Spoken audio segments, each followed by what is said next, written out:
कहते हैं कि भारतीय जनता पार्टी कह रही है कि भारत विश्व की 5वीं माता की, भारत माता की, वंदे वंदे वंदे।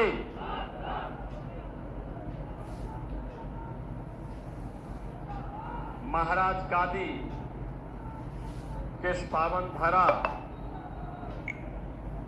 देश की आजादी की लड़ाई और आजाद भारत में देश की सीमाओं की सुरक्षा के लिए अपने आप को बलिदान करने वालों महान बलिदानियों की इस पावन धरा को कोटि कोटि नमन करते हुए गाजीपुर और सेठपुर के आप सभी बहनों और भाइयों का मैं हृदय से स्वागत करता हूं, अभिनंदन करता हूं। मंच पर उपस्थित भारतीय जनता पार्टी के जिला के अध्यक्ष श्री सुनील सिंह जी, जिला के प्रभारी राकेश त्रिवेदी जी, लोकसभा के लिए भारतीय जनता पार्टी के गाजीपुर से प्रत्याशी श्री पारसनाथ राय जी, लोकसभा आजमगढ़ के सांसद और भावी सांसद श्री दिनेश लाल यादव निरोवा जी, राज्यसभा की सांसद डॉक्टर संगीता बलवंत बिंद जी, जिला पंचायत अध्यक्ष श्रीमती सपना सिंह जी, विधान परिषद सदस्य विशाल सिंह चंचल जी, पूर्व जिलाध्यक्ष भानु प्रताप सिंह जी, लोकसभा संयोजक कृष्ण बिहारी राय जी, पूर्व एमएलसी केदारनाथ सिंह जी, पूर्व विधायक सुभाष पासी जी, अखिलेश सिंह जी, संतोष चौहान जी, हंसते थे ना। और महाराज गांधी के पुत्र महर्षि विश्वामित्र जी ने इसी धरती से शंखनाद किया था। क्या कहा था? गादी तनयमय मन चिंता व्यापी, हर बिनु मरहि ना निस्तर पापी। ये जितने भी माफिया हैं, जितने अपराधी हैं, आतंकवादी हैं, नक्सलवादी हैं, इनको मारने के लिए भाजपा आवश्यक है, आवश्यक है। और इसीलिए ये घोषणा तो विश्वामित्र जी ने हजारों वर्ष पहले कर दी थी। हजारों वर्ष पहले मारी तालिका और सुबाओ इसी क्षेत्र में विचरण करते थे, यज्ञों को विध्वंस करते थे, बेटी और व्यापारी की सुरक्षा के लिए खतरे बने हुए थे, सज्जनों के लिए खतरा बने हुए थे। तब इसी धरती में पैदा हुए महाराज विश्वामित्र ने ये घोषणा की थी। अयोध्या के राजकुमार राम और लक्ष्मण को लेकर गए थे अपने यज्ञ की रक्षा करने के लिए, और यज्ञ की रक्षा भी की और इस पूरे क्षेत्र को अभय भी प्रदान किया था ना।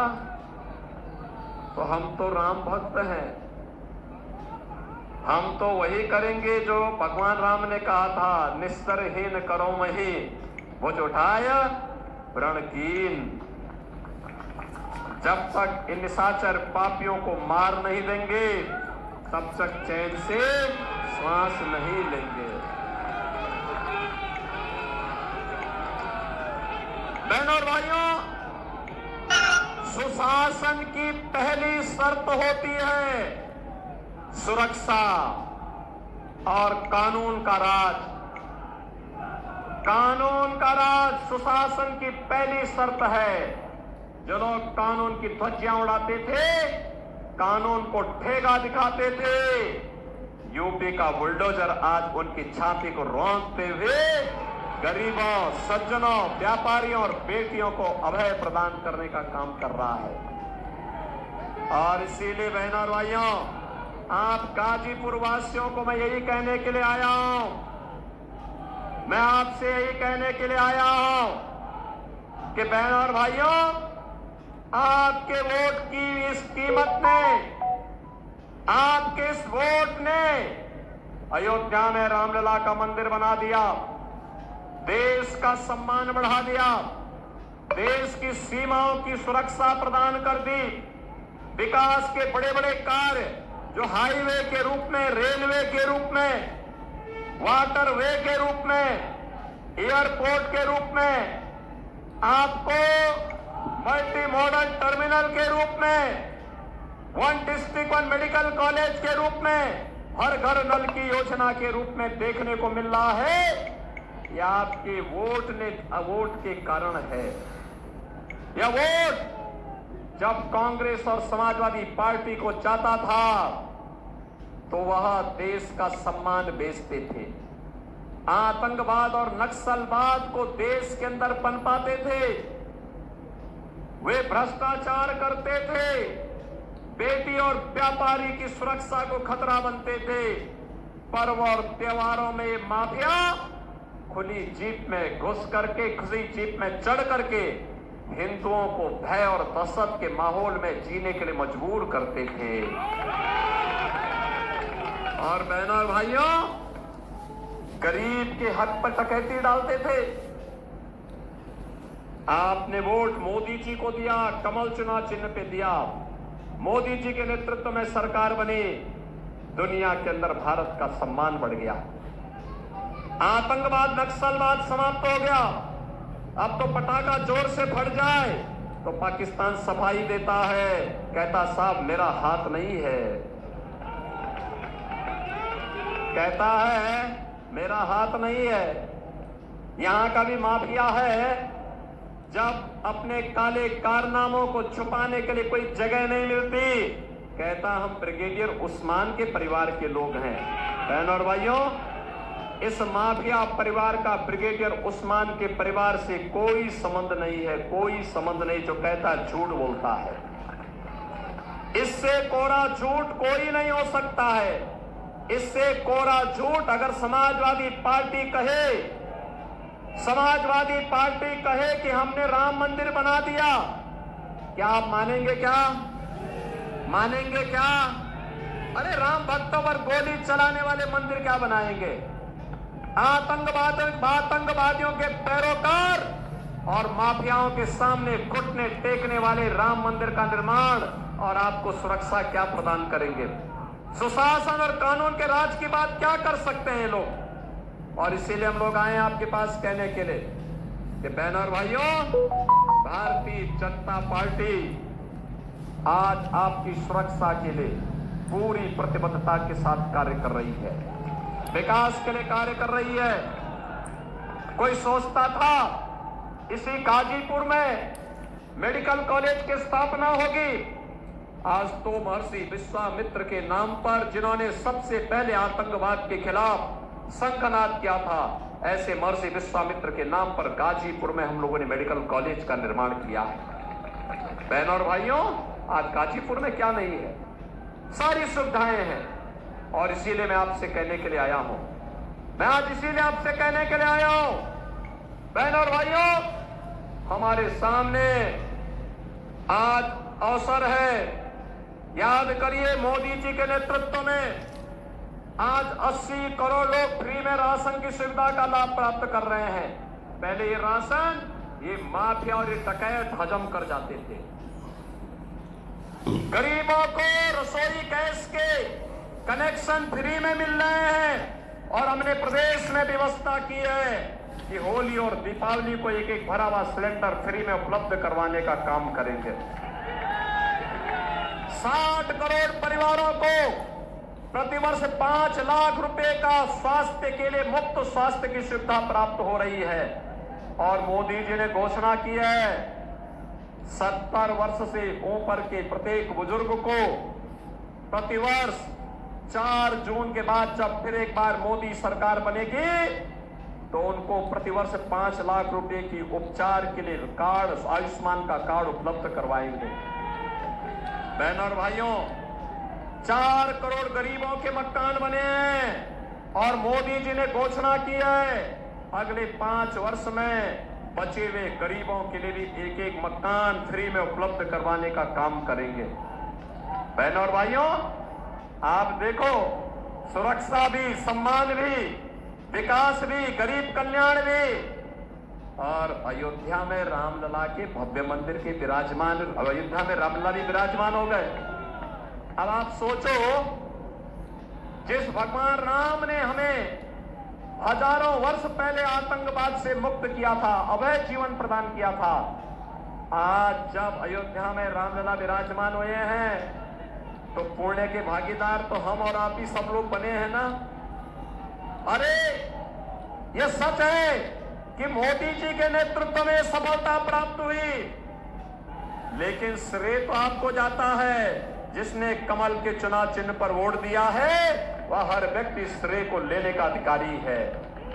और इसलिए मैं आपसे कहने के लिए आया हूं, एक तरफ राम मंदिर का श्रेय आपके साथ, और दूसरी तरफ है अपने पापाचार, अपने अनाचार, अपने भ्रष्टाचार के कारण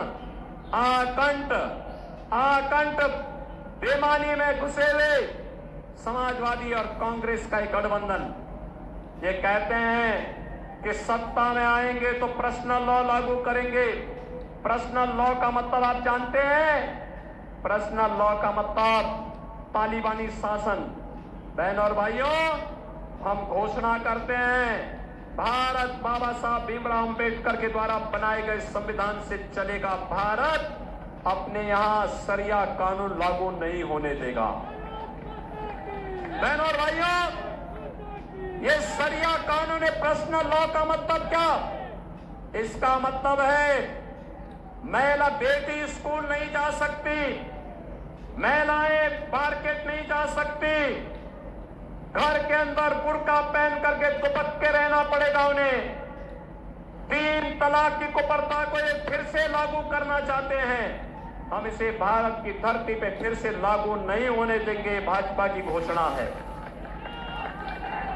ये कहते हैं सत्ता में आएंगे, कांग्रेस और समाजवादी पार्टी कहती कि सत्ता में आएंगे तो एससी और ओबीसी को मिलने वाला आरक्षण पर मुसलमानों का हिस्सा दे देंगे। बाबा साहब भीमराव अंबेडकर ने कहा था कि धर्म के आधार पर आरक्षण नहीं हो सकता। हम लोग मुसलमान को आरक्षण का लाभ कतई नहीं देने देंगे। अनुसूचित जाति, जनजाति और पिछड़ी जाति के आरक्षण में सेंध लगाने की छूट कांग्रेस और समाजवादी पार्टी को नहीं दे सकते। ये कहते हैं सत्ता में आएंगे तो सत्ता में आने के बाद ये विरासत टैक्स लगाना चाहते हैं।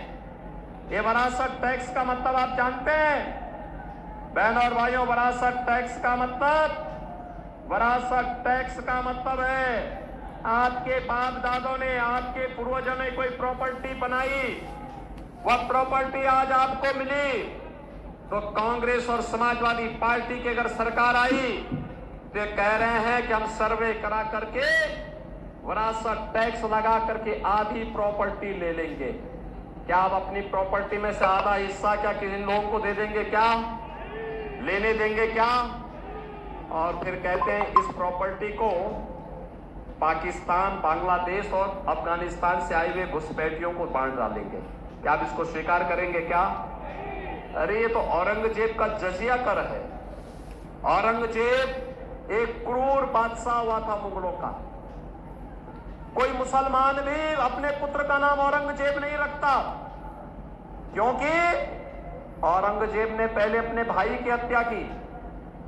औरंगजेब ने फिर अपने बाप को जेल में बंद किया।